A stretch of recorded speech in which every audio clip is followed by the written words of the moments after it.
Hey. Morning, everybody. How are you? Good morning. How's it going? Oh, all right. How we doing? Good. Everybody ready? You let me know when you're ready.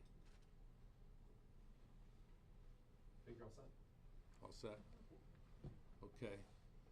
Good morning. Thanks for coming. We wanted to release some information on the double homicide that occurred here on October 6th. Waterbury police were called to 176 Beverly Avenue on the evening of October 6th around 11 p.m. Responding officers found two parties inside that house, both suffering from gunshot wounds. Both those parties were later pronounced dead on scene. An investigation ensued at that point. Detectives, investigators worked throughout the evening and were able to develop some information and develop a suspect. That suspect is Javion Adams, age 25. We were notified by the Watertown Police Department in the early morning hours of October 7th that Adams was a suspect in a larceny and a burglary that occurred in Watertown, and he was in their custody. Our investigators worked with the Watertown Police Department throughout the day, continuing to gather evidence and information about the homicide that occurred here in Waterbury. And throughout the course of those investigative means, we were able to apply for and were granted an arrest warrant for Javion Adams, charging him with murder with special circumstances, murder during the commission of a felony, criminal use of a weapon, carrying a pistol without a permit, reckless endangerment in the first degree, larceny first of a motor vehicle, and criminal possession of a firearm and ammunition. He's currently being held at Waterbury Superior Court on a $5 million bond, and he will be arraigned later on this morning. This is a very tragic incident, and it revolves around domestic violence. We are going to identify the victims of this homicide. They were Javion's parents, his mother, Carlene Williams, date of birth 10/11/1973. She was a resident at 176 Beverly, and Javion's father, Mark Adams, date of birth March 11th, 1970, was the other victim of this crime. Our investigators continue to work in the greater Waterbury area this morning, gathering information and collecting evidence that is pertinent to this case. And we will continue to follow through with the state's attorney during the adjudication process. I had an opportunity to speak to some of our partners in the community that work with domestic violence victims. We will be meeting with Safe Haven at a date in the very near future to discuss some of proactive ways that we can continue to address domestic violence here in the city and in the greater Waterbury area. That's all I have to report this morning. Are there any questions? A few clarifying things. One, can you first spell the names of the two victims? Sure. Carlene Williams, C-A-R-L-E-N-E, Williams, W-I-L-L-I-A-M-S. And age for Carlene? She was born in 1973, October of 1973. And then the father is Mark, M-A-R-C, Adams, A-D-A-M-S, born in March of 1970. Had there been any prior domestic violence incidents in the house and between the family? So I talk a lot about this. One of the things that we really focus on here in Waterbury are case studies when violent crimes occur. Because we do identify that there is a pattern, and we try to use some of this information to address these issues proactively.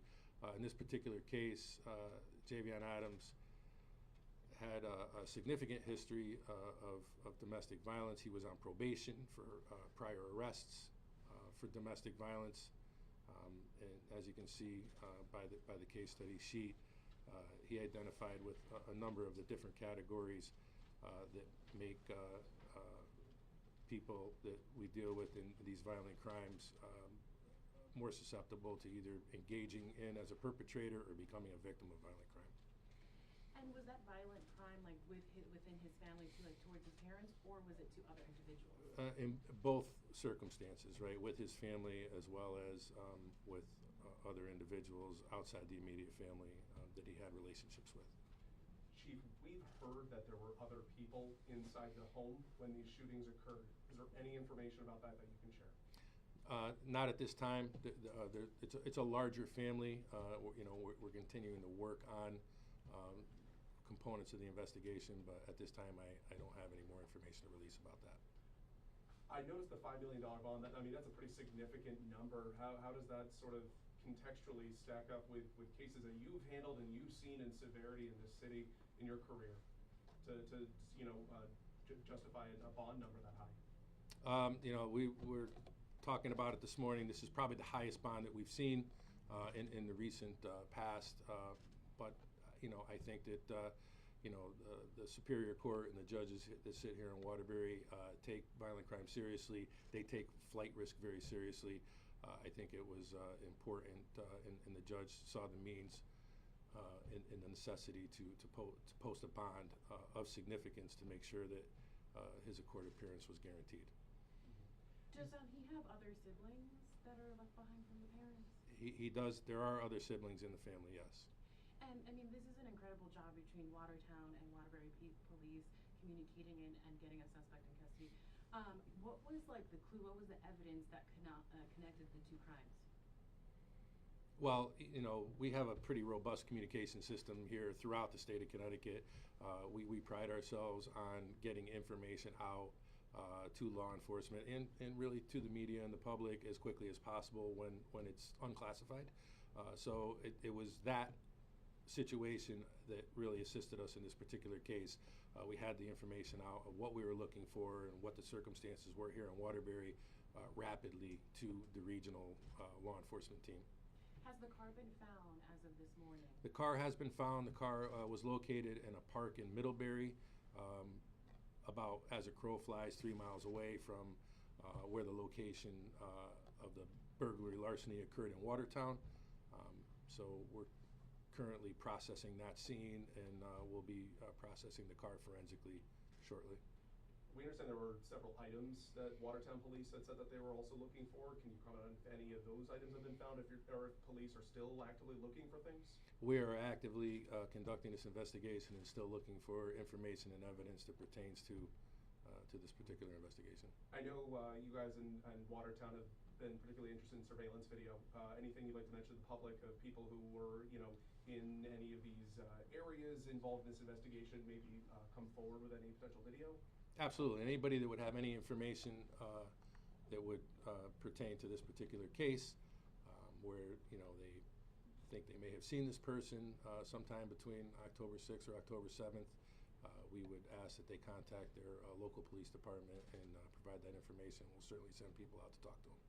Was the gun recovered? Not at this time. What was the felony for the murder, commission of a felony? What was the felony in that? I'll have to answer that for you afterwards. And is the murder a special circumstance? That's because it's two or more people. Can you confirm that these are the 7th and 8th homicides in the city this year? That's correct. Okay. Right. Any other questions? Anything else that I think is worth just mentioning about I think it was sort of already asked before, but just the complexity of working with another jurisdiction and such a spread out area. This is an area that it seemed that there were 2 large police presences yesterday, and obviously, you guys were limited in the amount of information you're able to release because of just the spread out nature of this investigation. Just being able to work with your partners in a neighboring town and answer some complex mingling, connections, and I could just understand the complexity of this investigation. Right. So when it comes to law enforcement and law enforcement sensitive information during the course of an investigation, especially in the infancy of those investigations, we are an open book, just as we are as soon as that information comes unclassified to the media and to the public. We provide as much information and as much detail as possible, as rapidly as possible. And I think that was one of the key components in Watertown, having the information and understanding what we were looking for and connecting those dots as quickly as we did. We have very, very strong relationships statewide, but especially in the western region, in the greater Waterbury area. Each and every week there's a regional intelligence meeting that occurs here. It just occurred at 10 a.m. this morning. There were departments as far as Torrington, north, as far south as on occasion Ansonia, Derby, sometimes Bridgeport. We have our Hartford investigators that come here. Our federal and state partners attend that meeting, and it's an open book of sharing information about what's occurring here with investigations, and we're also soliciting information on what's going on, not only regionally but throughout the state. So we're comparing notes.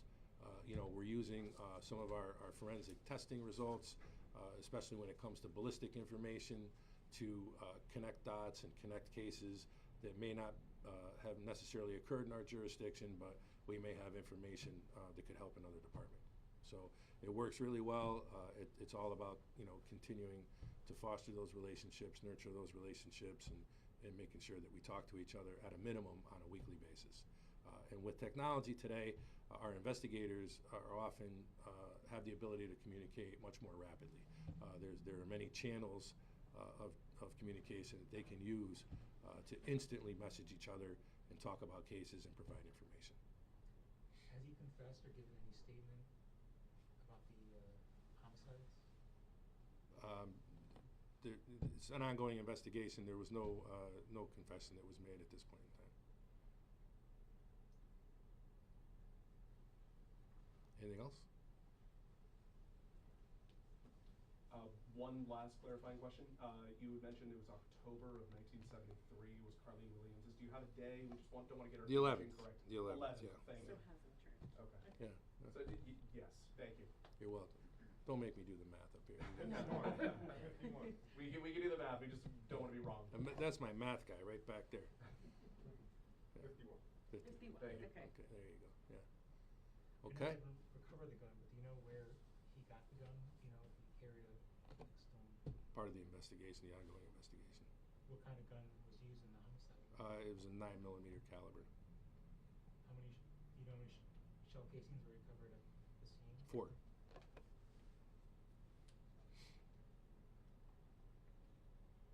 Are we good? 4 shell casings? 4 shell casings, Okay. yes. Were each of them shot twice? Or?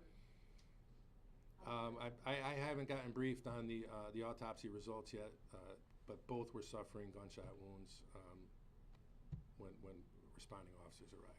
And Have the the victims, autopsies been completed? I'm sorry? Have the autopsies been completed? Have they been completed? Yeah, right. the victims, you said died later at the same scene or at the hospital? They've never transported to the hospital. They were pronounced deceased Okay. on scene. Thank you. Chief, I got here late. Can you talk anything about the circumstances that led up to what happened here? This was an incident of domestic violence amongst family members. The suspect, Javion Adams, shot and killed his parents, Mark Adams and Carleen Williams. The circumstances on what rose to this level in this particular incident are still under investigation. If we are able to provide that information later, and I'm sure we will be, we will release it. But currently, we're still working on the MO. You guys have a history of going there for calls? We have a history with Javion Adams, not necessarily a history with that particular address. Did the father reside at 176 Beverly Ave? No. Did he reside in Waterbury? We have his residence, Mark Adams? We have to get that for you. So the couple, were they together still or They weren't living together. not living together? Okay. Are Watertown Police going to continue dive team operations today? I think that we're wrapped up with that, but the Watertown Police may have a reason to continue that on their own. But as far as this investigation, I don't think that we're really focusing on the lake at this time. Was anything found at the lake or in the lake? Not as part of this investigation, no. Chief, you obviously think he acted alone allegedly in this? We believe so, yes.